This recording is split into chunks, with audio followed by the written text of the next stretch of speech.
د امریکا متحده ایالاتو ولسمشر جو بایډن په خپلو وروستیو څرګندونو کې ویلي چې له افغانستان څخه خپل پوځیان باسي، خو داسې ژر نه. ښاغلي بایډن زیاته کړه چې امریکا ته به ډیره سخته وي چې په راتلونکي می میاشت کې خپل ځواکونه له افغانستان څخه وباسي. که څه هم بایډن دا ونه ویل چې څه وخت به خپل ځواکونه له افغانستان څخه باسي، خو دا یې وویل چې په نږدې راتلونکي کې د پوځیانو په وتلو غور کوي. هیره دې نه وي چې تېره ورځ د امریکا دفاع وزارت په یوه خپره کړې خبرپاڼې کې ویلي و چې دغه وزارت د خپلو پوځیانو وتو ته پوره چمتووالی لري.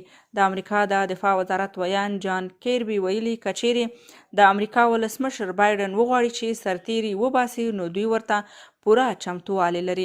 د امریکا د دفاع وزیر افغانستان ته د سفر پر مهال ویل چې د سرتیرو وتلو په هکله به وروستۍ پریکړه د امریکا ولسمشر بایډن کوي، چې اوس یې په تایید سره د دې وزارت ویان هم څرګندونې کړي او زیاته کړې ده چې که بایډن وغواړي نو پوره چمتووالی لري ترڅو سرتیري له افغانستانه وباسي.